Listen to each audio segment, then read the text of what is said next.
Hello student.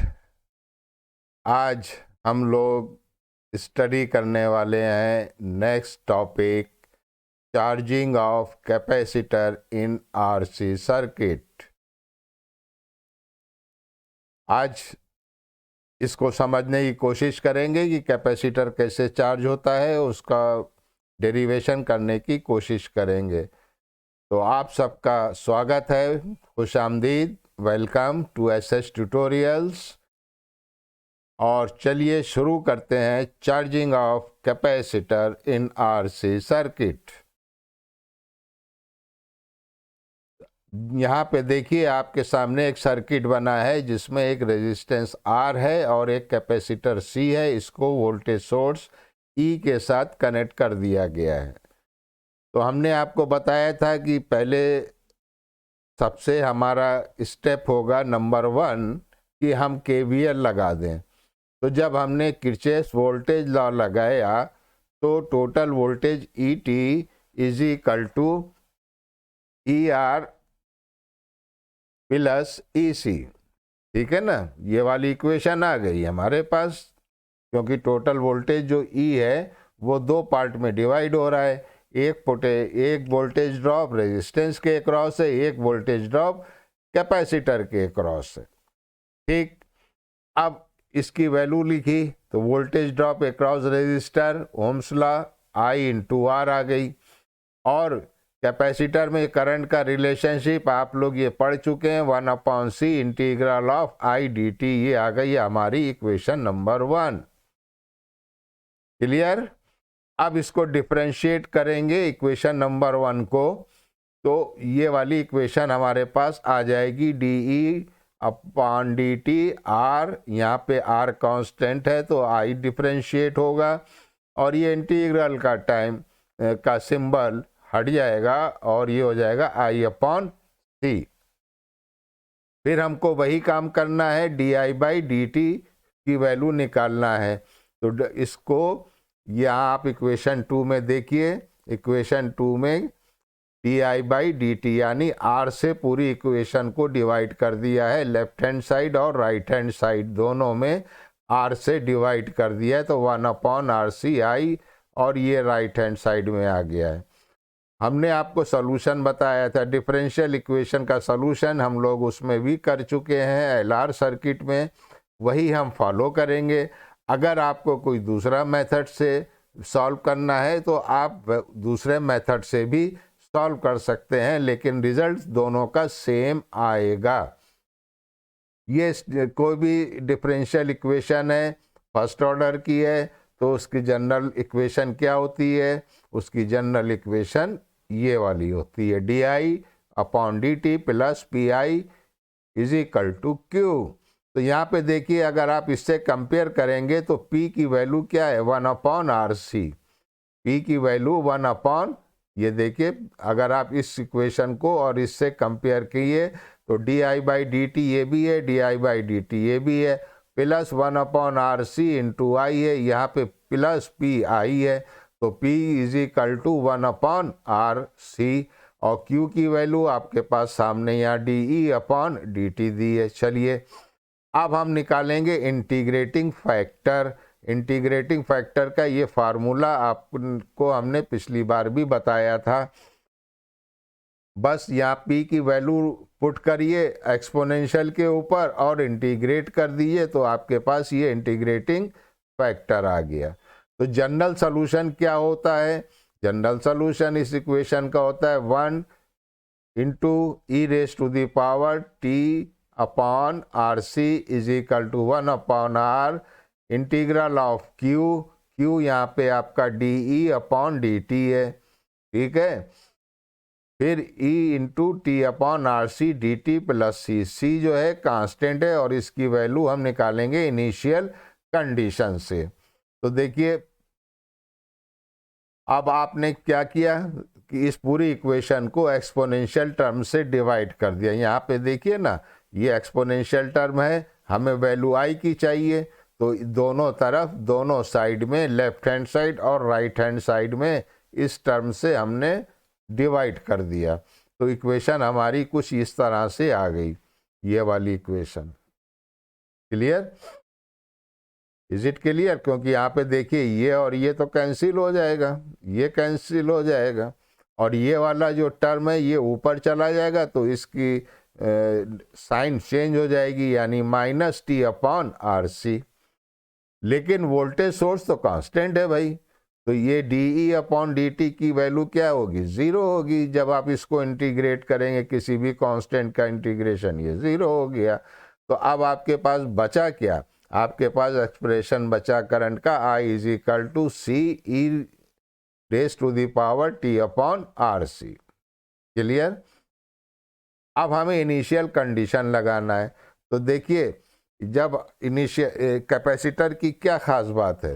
Capacitor की खास बात ये है कि ये वोल्टेज को एकदम से अलाउ, अगर वोल्टेज में कोई चेंज हो रहा है तो ये फौरन उसको अलाउ नहीं करता है। इंडक्टर में चेंज ऑफ करंट को वो फौरन एक्सेप्ट नहीं करता है।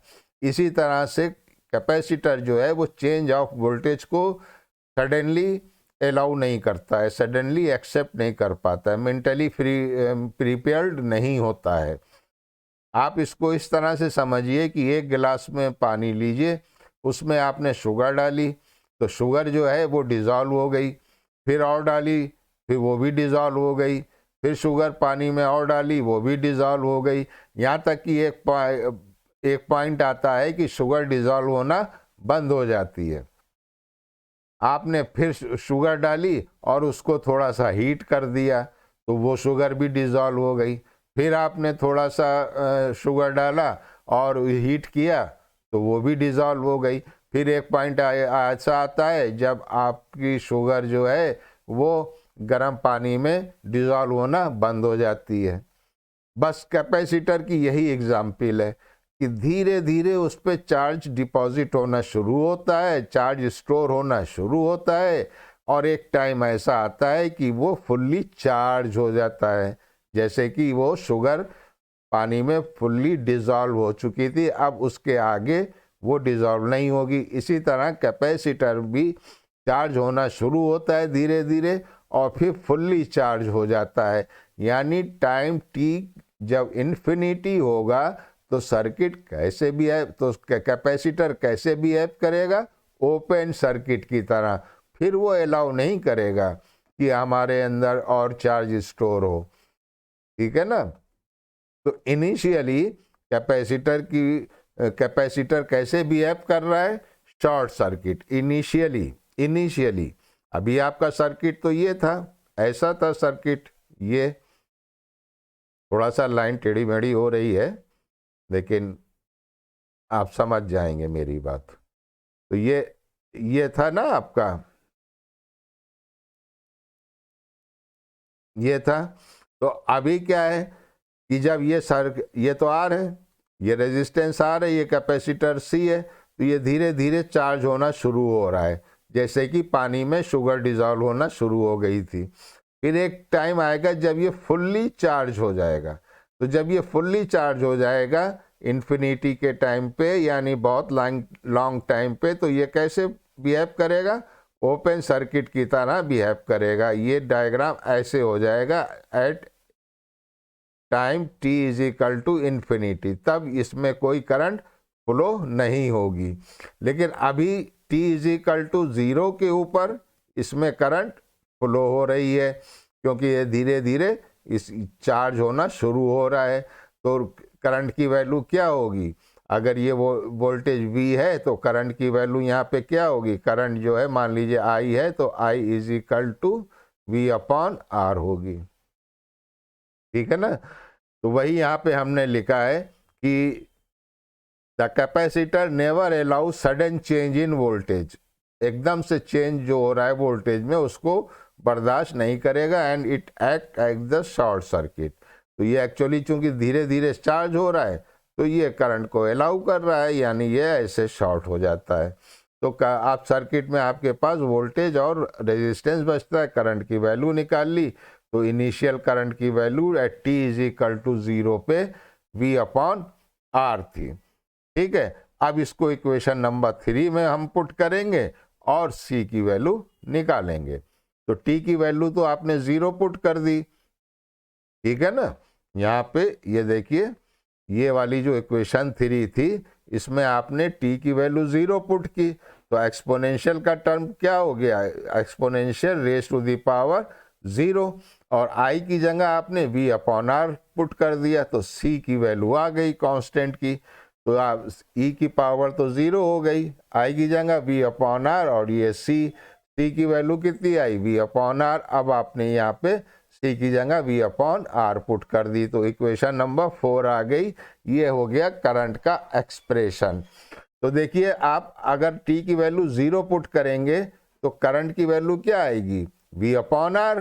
टी की जगह आपने 0 पुट किया तो ये एक्सपोनेंशियल का टर्म क्या हो गया, 1 हो गया, तो इसकी वैल्यू क्या हो गई, 1 हो गई, तो v अपॉन आर। तो देखिए t इज इक्वल टू 0 पे करंट की वैल्यू v अपॉन आर है, और t is equal to infinity पे हमने आपको जैसे बताया था कि जो है, देखिए इस सर्किट में यहाँ पे हमने आपको बताया है कि t is equal to infinity पे या ये कैपेसिटर पूरी तरह से चार्ज हो जाएगा। तो जब पूरी तरह से चार्ज हो जाएगा तो इसमें करंट फ्लो नहीं होगी, ये ओपन सर्किट की तरह बिहेव करेगा, तो करंट की वैल्यू बच्चों क्या हो जाएगी, करंट की वैल्यू हो जाएगी I इज इक्वल टू 0, ठीक है। तो वही चीज़ यहाँ पे भी दिखाई है। अब यहाँ पे एक्सपोनेंशियल का टर्म हमको 1 करना है, तो हम t की वैल्यू क्या पुट करें, क्योंकि एक्सपोनेंशियल हमारे पास I का एक्सप्रेशन ये वाला आया है, v upon R exponential minus t upon R C. तो हम t की जगह क्या वैल्यू पुट करें, तो नेचुरल की 1 आ जाए तो जाहिर सी बात है v रेसिप्रोकल पुट करेंगे, जैसे कि इंडक्टर के केस में किया, माइनस t की वैल्यू आर सी पुट करी, और नीचे तो आर सी है ही, तभी हमें ये 1 मिल पाएगा, ठीक है। तो ये मिला हमें v upon R exponential E raise to the power 1, ठीक। तो ये जो t की वैल्यू हमने पुट करी, t is equal to R C, इसी को तो बेटा टाइम कांस्टेंट कहते हैं, और ये टाउ से डिनोट करते हैं, कई जगह कैपिटल T से भी डिनोट करते हैं। अब देखिए, ये इक्वेशन 4 में जो करंट का एक्सप्रेशन है बच्चों, वो एक्सपोनेंशियली डिके हो रहा है। डिके कैसे हो रहा है, डिस्चार्ज कैसे हो रहा है, क्योंकि ये माइनस साइन है। तो मैक्सिमम वोल्टेज कितना है, मैक्सिमम करंट कितना आया था, v अपॉन आर, ये वाला। जब time t is equal to 0 था तो maximum voltage v upon R आया था। तो देखिए इस ग्राफ में v अपॉन आर दिखाया है, और ये पूरी स्ट्रेट लाइन है। लेकिन कैपेसिटर धीरे धीरे धीरे धीरे धीरे देख रहे हैं आप, नेगेटिव साइन है, इसलिए ये डिक्रीजिंग ऑर्डर में दिखाया है। अब चलिए आज इसको थोड़ा सा और समझें। वोल्टेज रेजिस्टेंस के अक्रॉस निकालें तो ओम्स लॉ क्या कहता है, V is equal to I R. तो ये आई आर की जगह, आई की जगह हमने करंट का एक्सप्रेशन लिख दिया, ये हमारे पास वोल्टेज ड्रॉप आ गया रेजिस्टेंस के अक्रॉस। करंट कैपेसिटर के अक्रॉस वोल्टेज ड्रॉप क्या होगा, 1/c integral of I D T. यहाँ आई की जगह जो एक्सप्रेशन करंट का निकाला है वो पुट कर दिया, इंटीग्रेट कर दिया, तो हमारे पास ये इक्वेशन आ गई। अब हमको k की वैल्यू, k कोई कांस्टेंट है, इंटीग्रेट करते हैं तो एक कांस्टेंट टर्म जरूर लगाते हैं, और उसकी वैल्यू निकालेंगे इनिशियल कंडीशन पे। तो जब time t is equal to 0 था तो कैपेसिटर के अक्रॉस वोल्टेज क्या होगा, 0 होगा, क्योंकि वो कैपेसिटर किस तरह बिहेव कर रहा है, जैसे ही आपने स्विच को ऑन किया वो करंट को अलाउ कर रहा है, लेकिन उसके वोल्टेज, उसके अक्रॉस वोल्टेज जो है वो क्या होगा, 0 होगा, क्योंकि वो चार्ज तो है नहीं अभी, वो धीरे धीरे चार्ज होगा। तो के जो वो वोल्टेज है वो के क्या आएगा, जो सप्लाई वोल्टेज है। बस ये के की वैल्यू पुट कर दी, v दोनों में भी कॉमन है, बाहर ले लिया, ये वोल्टेज का एक्सप्रेशन आ गया, वोल्टेज अक्रॉस कैपेसिटर। तो दोनों के लिए आप अलग अलग निकाल सकते हैं। अब आइए टाइम कांस्टेंट की बात करें। अब कैपेसिटर में आपके पास ये आ गया एक्सप्रेशन, अभी अभी आपने निकाला है। अब इसको अभी जैसे हमने आपको बताया था आर सी पुट किया तो ये इसको सॉल्व किया तो आपके पास ये वैल्यू आ गई। तो कैपेसिटर ये वैल्यू आ गई। तो आर इंटू सी को हम कहते हैं टाइम कांस्टेंट, यानी जो फाइनल वैल्यू है उसका 63.2% पहुंचने में कितना समय लग रहा है। सॉरी, तो ये ध्यान रखिएगा, फाइनल वैल्यू मैक्सिमम वैल्यू पहुंचने का 63.2% पहुंचने में कितना समय लगा उसको हम कहते हैं टाइम कांस्टेंट। आप देखिए यहाँ पे हमने इसको यूनिट भी आपको निकाल के दिखा दिया है। तो टाइम कांस्टेंट का यूनिट क्या होगा, सेकंड होगा। ये ड्राइव्ड यूनिट है, आपके सामने है, आप बहुत अच्छी तरह से समझ सकते हैं। तो कैपेसिटर का चार्जिंग किसके ऊपर डिपेंड कर रही है, टाइम कांस्टेंट के ऊपर। अगर टाइम कांस्टेंट ज्यादा होगा तो फिर वो देर लगाएगा चार्ज होने में, टाइम कांस्टेंट कम होगा तो जल्दी चार्ज होगा। जल्दी चार्ज होने का मतलब है कि फाइनल वैल्यू तक पहुंचने में उसे कम समय लगेगा। अगर टाइम कांस्टेंट ज्यादा है तो उसको फाइनल वैल्यू पहुंचने में ज्यादा समय लगेगा, ठीक है ना। इसलिए ये टाइम कांस्टेंट बहुत इंपॉर्टेंट होता है। तो यहाँ पे देखिए हमने वोल्टेज रेजिस्टेंस के अक्रॉस और वोल्टेज कैपेसिटर के अक्रॉस दोनों आपके सामने पेश कर दिए हैं। ये आप देखिए कि ये वाला कर्व जो है, मान लीजिए इस कर्व का नाम हम दे देते हैं 1, ये कर्व 1 है। तो कर्व 1 जो है वो वोल्टेज अक्रॉस कैपेसिटर है और ये है voltage across resistor, curve number 2। तो अभी जो हम लोगों ने एक्सप्रेशन निकाला है तो उसमें देखिए कैपेसिटर के अक्रॉस वोल्टेज कितना था कि साहब वो जब तक 63.2% पहुंचने में उसको कितना समय लगा। तो यहाँ से आपने एक लाइन ड्रॉ की कर्व पे और आपने देखा ये आ गया टाइम कांस्टेंट। इसी तरह रेजिस्टेंस में का हम लोगों ने भी पिछली स्लाइड में निकाला है एक्सप्रेशन, उसमें क्या आया था 36.8% ऑफ द मैक्सिमम वैल्यू। एक लाइन ड्रॉ कीजिए ये वाली और फिर देखिए वही। तो आप चाहे तो रेजिस्टेंस वाले वोल्टेज ड्रॉप से चाहे कैपेसिटर वाले वोल्टेज ड्रॉप से के कर्व से आप टाइम कांस्टेंट निकाल सकते हैं और वो सेम आएगा। तो चार्जिंग कैपेसिटर में आरसी सर्किट में टाइम कांस्टेंट क्या होता है, आर इंटू सी, याद रखना है आपको। पावर देखिए, पावर की वैल्यू निकालना है V इंटू आई। तो बस I का एक्सप्रेशन पुट कर दीजिए, V का एक्सप्रेशन पुट कर दीजिए, I का एक्सप्रेशन पुट कर दीजिए, ये आ गई रेजिस्टिव पावर, यानी जो डिसिपेट करेगा, ठीक है। कैपेसिटर में भी वही होगा, VC इंटू आई। V की वैल्यू पुट कर दीजिए, I की वैल्यू पुट कर दीजिए, थोड़ा सा इसको कॉमन ले लीजिए, मल्टीप्लाई कर दीजिए, ये पावर आ गई कैपेसिटर में। अगर आप ग्राफ प्लॉट करना चाह रहे हैं तो ये देखिए, ये जो एक रेड कलर का है ये पावर है किसमें, रेजिस्टेंस में, क्योंकि ये डिसिपेट हो रही है। कैपेसिटर की पावर हमने ग्रीन कलर से दिखा दी है। क्लियर। अब आगे आइए, इनिशियल वैल्यू निकालें, इनिशियल वोल्टेज अक्रॉस कैपेसिटर। तो भाई इनिशियल वोल्टेज अक्रॉस कैपेसिटर क्या होगा, जीरो होगा। क्यों जीरो होगा, क्यों जीरो होगा, क्योंकि वो शॉर्ट सर्किट की तरह बिहेव कर रहा है। आप वैसे भी देखिए, जैसे अभी आपको बताया शुगर और वाटर का एग्जाम्पल आपको बताया, तो मैथमेटिकली हमने यहाँ पे प्रूफ करके भी दिखाया है। तो वोल्टेज का जो एक्सप्रेशन था वो ये लिखा हुआ है, यही हम लोगों ने ड्राइव किया है। यहाँ टी की वैल्यू 0 पुट की तो देखिए ये वोल्टेज अक्रॉस द कैपेसिटर 0 आ गया। अब इंडक्टर के अक्रॉस क्या होगा, तो इंडक्टर का वोल्टेज का एक्सप्रेशन लिखा और t is equal to 0 put किया तो ये वाला आ गया। यानी सारा voltage t is equal to 0 पे जब जैसे ही स्विच ऑन करेंगे जस्ट उससे पहले हम सारा वोल्टेज कहाँ अपीयर होगा, रेजिस्टेंस के अक्रॉस। ठीक है ना, कैपेसिटर के क्रॉस नहीं होगा, कैपेसिटर धीरे धीरे चार्ज होना शुरू होगा। तो ये तो था इनिशियल। अब आइए इनिशियल करंट क्या होगा, कुछ नहीं होगा, हम एक्सप्रेशन निकाल चुके हैं, ड्राइव कर चुके हैं करंट का, ये है, यहाँ पे टी की वैल्यू पुट कीजिए 0 V/R।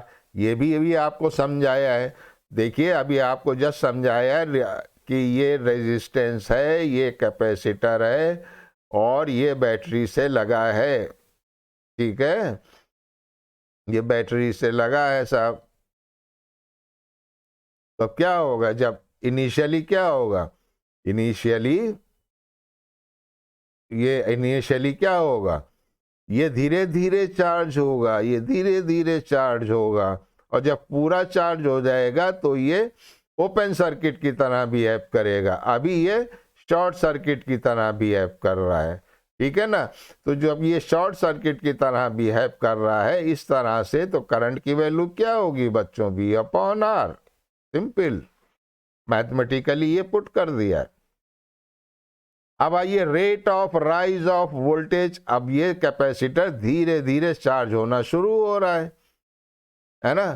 तो किस रेट से चार्ज हो रहा है, तो जब रेट ऑफ राइज आए, रेट ऑफ चेंज आए, तो d/dt का टर्म हम लोग यूज करते हैं। तो वोल्टेज अक्रॉस कैपेसिटर है, तो ये वाला इसको वोल्टेज को डिफरेंशिएट कर दिया, तो वोल्टेज अक्रॉस कैपेसिटर की एक्सप्रेशन लिख दिया और डिफरेंशिएट कर दिया, हमारे पास ये वैल्यू आ गई। अब जब ये वैल्यू आई तो शुरू में किस रेट से वो इंक्रीज कर रहा था, यानी जैसे ही आपने टाइम को, जैसे ही स्विच को ऑन किया t=0 पे, तो कैसे वो स्टार्ट हो रहा है, उसका रेट क्या है, कुछ नहीं, बस ये जो एक्सप्रेशन आपने निकाला है, t की जगह 0 वैल्यू पुट कीजिए, यानी V/RC रेट से वो धीरे धीरे इंक्रीज होना शुरू हो जाएगा, ठीक है। फिर एक समय आएगा जब वो पूरी तरह से चार्ज हो जाएगा, फुल्ली चार्ज हो जाएगा। तो अब ये रेजिस्टेंस जो था, ये रेजिस्टेंस था, ये कैपेसिटर था, और ये आपका सप्लाई वोल्टेज था। तो देखिए बिल्कुल कॉमन सेंस की बात है। तो जब फुल्ली चार्ज हो जाएगा तो ये कैसे बिहेव करेगा बच्चों, ये बिहेव करेगा ओपन सर्किट की तरह, इस तरह से। तो क्या इसमें करंट फ्लो होगा, क्या इसमें करंट फ्लो होगा, कोई भी करंट फ्लो नहीं होगा। तो यहाँ पे इसके अक्रॉस जो वोल्टेज है वो क्या होगा, इसके अक्रॉस वोल्टेज क्या होगा, जब करंट ही नहीं फ्लो होगा तो इसके अक्रॉस वोल्टेज 0 होगा। अब ये यहाँ का जो वोल्टेज भी था, ये पूरा का पूरा कहाँ पे होगा, यहाँ पे होगा। क्यों, क्योंकि ये पूरी तरह से चार्ज हो गया है और इसने करंट को फ्लो होना बंद करा दिया, ठीक है ना। तो जब कैपेसिटर पूरी तरह चार्ज हो जाता है तो ओपन सर्किट की तरह बिहेव करता है। ये कहाँ पे है, t=∞ पे है। तो t=∞ पे कैपेसिटर कैसे बिहेव करेगा, ओपन सर्किट की तरह। जब ओपन हो जाएगा ये, तो इसमें करंट फ्लो नहीं होगा, तो रेजिस्टेंस के अक्रॉस वोल्टेज 0 होगा, और सारा का सारा वोल्टेज इस दो टर्मिनल के बीच में होगा, यानी कैपेसिटर के अक्रॉस होगा। मैथमेटिकली भी देख लीजिए आप, t की वैल्यू इन्फिनिटी पुट करिए तो देखिए आपके पास ये वोल्टेज आ गया, और रेजिस्टेंस के में वोल्टेज की का एक्सप्रेशन लिखिए, उसमें t की वैल्यू इन्फिनिटी कीजिए तो देखिए ये 0 आ गया। तो मैथमेटिकली भी आप बता सकते हैं। अब फाइनल वैल्यू करंट की क्या होगी भैया, जब ओपन सर्किट है ये सर्किट यहाँ t=∞ पे जब ओपन है तो करंट तो फ्लो ही नहीं करेगा ना, तो फाइनल करंट क्या होगा, 0 होगा। मैथमेटिकली देख लीजिए, t की जगह इन्फिनिटी पुट कीजिए करंट के एक्सप्रेशन में, तो क्या आ गया, 0 आ गया। तो हैंस चार्जिंग करंट बिकम्स 0, क्योंकि वो पूरा चार्ज हो गया है, ठीक है, फुल्ली चार्ज है। अब आइए छोटे से एग्जाम्पल कर लें। तो उम्मीद है कि ये डेरिवेशन और ये कॉन्सेप्ट आपको समझ में आ गया होगा। आपसे रिक्वेस्ट है कि ये सारी डेरिवेशन वीडियो को पॉज करके नोट कर लीजिए, स्टेप बाय स्टेप डेरिवेशन है। कोई भी डाउट है तो हमको कमेंट बॉक्स में ज़रूर लिखिए। एक एग्जाम्पल करते हैं कि सीरीज आरसी सर्किट है 10 ओम का। पहले तो सर्किट हमने बना लिया जिसमें एक रेजिस्टेंस दिखाया 10 ओम का और एक कैपेसिटर दिखाया 0.1 फैरेड का और एक 20 वोल्ट का सप्लाई कनेक्ट कर दी है, ठीक है, at T is equal to 0 पे। तो obtain the current equation, determine the voltage across capacitor resistor. बस सिंपल है, कोई दिक्कत नहीं है, बस केवीएल लगाइए। सबसे पहला स्टेप केवीएल लगाइए। तो केवीएल लगाना आपको आता ही है। तो देखिए इक्वेशन नंबर 1 बन गई, 10 इंटू आई हो गई, यहाँ पे 1/c integral of I D T is equal to जो वोल्टेज है 20। बस वही स्टेप जो डेरिवेशन में किया वही न्यूमेरिकल में करना है। तो इसको जब आपने डिफरेंशिएट किया तो इक्वेशन नंबर 2 आ गई, यहाँ से D I by D T की वैल्यू आ गई। तो देखिए जैसे हमने डेरिवेशन निकाला था उसी हिसाब से उन्हीं स्टेप पे हम लोग क्वेश्चन भी करेंगे। तो इससे कंपेयर कर लिया तो P की वैल्यू क्या आई बच्चों, यहाँ P की वैल्यू 1 आई, Q की वैल्यू क्या आई, Q की वैल्यू 0 आई। बस हो गया आपका काम। तो P की वैल्यू 1 आई, इंटीग्रेटिंग फैक्टर निकाला, E raise to the power T आ गई। Q देखिए 0 था तो Q की जगह 0 पुट कर दिया। तो करंट का एक्सप्रेशन क्या आया, C E raise to the power minus T. अब आपने जो है इनिशियल कंडीशन लगाई यानी T इज इक्वल टू 0। तो T इज इक्वल टू 0 जब होगा तो RC सर्किट में करंट कैसे डिफाइन होता है, V अपॉन R से डिफाइन होता है। Initial current V upon R से। तो ये आपने V की वैल्यू पुट की, R की वैल्यू पुट की, ये आ गई 2 एम्पियर। अब इसमें करंट में पुट कर दीजिए तो C की वैल्यू आई तो ये करंट का एक्सप्रेशन आ गया। अब कह रहा है वोल्टेज अक्रॉस रेजिस्टर, बस ओम्स लॉ लगाइए। आपको तो पता है R की वैल्यू मालूम है, I का वैल्यू आपने निकाल ली है, ये आ गया। वोल्टेज अक्रॉस कैपेसिटर आपको एक्सप्रेशन मालूम है, ये आ गया। ये आपने लिखा V आपको दे रहा है और वैल्यू पुट कर दीजिए, R भी दे रहा है, C भी दे रहा है, ये भी पुट कर दीजिए। आपके पास ये वोल्टेज का एक्सप्रेशन आ गया कैपेसिटर के अक्रॉस। आइए सेकंड क्वेश्चन कर लेते हैं, बहुत छोटा सा है। और द कैपेसिटर इस फिगर में दिखा रहे हैं the switch is moved to position 1 for 5 millisecond. अभी ये पोजीशन 1 पे है 5 मिनट के लिए, then to the position 2 and left there. तो ये सर्किट है, ये स्विच है। इस स्विच की 2 पोजीशन है 1 और 2।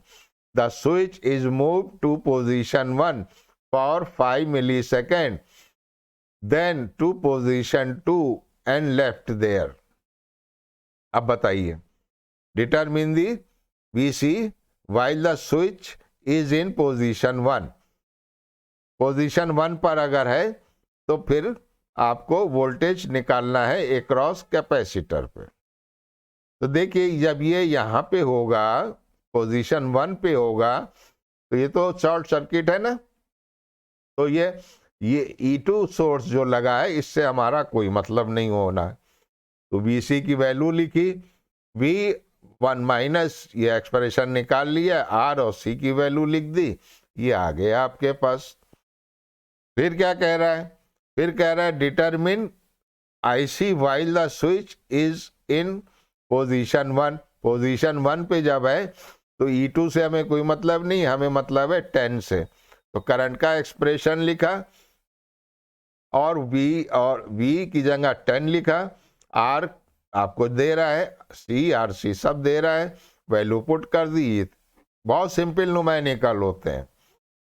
अब 5 मिली सेकेंड पे क्या होगा, बस तो ये वाला जो पार्ट नंबर 1 है उसमें T की जगह 5 मिली सेकेंड रख दीजिए। 5 मिली सेकेंड का मतलब इसको सेकेंड में चेंज कीजिए, 10 raise to the power -3 voltage आ गया। इसी तरह इस पार्ट नंबर 2 में T की जगह 5 मिली सेकेंड पुट कीजिए तो करंट आ गया। अब कह रहा है वो कि सेकेंड पोजीशन पे, सॉरी सेकेंड पोजीशन पे अब यहाँ तो हो गया 5 मिली सेकेंड तक, अब इसको मूव करा के सेकेंड पोजीशन पे ले आए, तो अब देखिए ये जो E1 था ये कट गया, ये बाकी सर्किट से कट गया। अब ये कौन सा वोल्टेज सोर्स आया, 30, ठीक है ना। तो आपने ये देखिए E2 की वैल्यू यहाँ पे क्या लिखी है, 30, ठीक। तो वोल्टेज ड्रॉप अक्रॉस कैपेसिटर क्या होगा, वोल्टेज ड्रॉप अक्रॉस कैपेसिटर क्या होगा, KVL लगा दीजिए, बस हो जाएगा आपका काम। तो यहाँ पे आपके ने जब KVL लगाया तो ये वाला एक्सप्रेशन लिखा, सारी वैल्यूज पुट कर दी और आपके पास आंसर आ गया। इसी तरह करंट IC क्या होगा, V minus V naught upon R, current की वैल्यू का एक्सप्रेशन आपको पता है, और V क्या चीज है, दोनों का वो पोटेंशियल डिफरेंस, ठीक। ये potential difference V is equal to 30 और V नॉट हम निकाल चुके हैं 7.14। यहाँ पे देखिए जब आपने स्विच 2 पे किया था तो क्या था, 7.14, यहाँ पे पुट कर दिया, आपके पास करंट का एक्सप्रेस वैल्यू आ गई। अब वो चाहे 10 सेकेंड का है, चाहे 5 का है, अब आप t की वैल्यू पुट करते जाइए, आंसर निकालते जाइए। t is equal to 10 millisecond in 5 millisecond into the new scale, तो बस खत्म हो गई। यानी 10 मिली सेकेंड से 5 मिली, पहले 5 थी अब 10 हो गई। ये देखिए ये कहाँ गया सर्किट, ये ठीक है, क्योंकि यहाँ पे जो लास्ट है वो क्या कह रहा है, एट 10 मिली सेकेंड, 10 मिली सेकेंड पे V की और I की वैल्यू निकालना है। तो 5 सेकेंड तक तो था ही पहले से ही, 5 और हो जाएगा तो 10 हो जाएगा। तो यहाँ पे ये 5 मिली सेकेंड पुट कर दीजिए, यहाँ 5 मिली 10 नहीं पुट करेंगे, 5 तो पहले से पुट है, ध्यान रखिएगा। तो ये वोल्टेज का एक्सप्रेशन आ गया, करंट का एक्सप्रेशन आ गया। ग्राफ ड्रॉ करना है तो आप ग्राफ भी ड्रॉ कर सकते हैं, बहुत सिंपल सा ग्राफ है। ग्राफ में देख लीजिए आपकी वो एक्सपोनेंशियली इंक्रीज कर रहा है, 5 सेकंड में यहाँ तक पहुंचा, फिर 10 सेकंड में यहाँ तक पहुंचा, फिर इसी तरह से ये और टाइम ले रहा है इंक्रीज करने के लिए। करंट का एक्सप्रेशन धीरे डिके हो रहा है, जैसा कि पहले अभी आपको ग्राफ में दिखाया था। तो ये डिके दिखा दिया है, फिर इंक्रीज हो, फिर ये डिके हो गया है, क्लियर। तो उम्मीद है कि आपको चार्जिंग ऑफ कैपेसिटर समझ में आ गया होगा। और अगर आप मेरे चैनल पे नए हैं तो सब्सक्राइब कीजिए भाई, देखिए लाइक ज़रूर करिएगा, इतनी मेहनत करिए आप लोगों के लिए तो एक लाइक तो बनता है दोस्तों।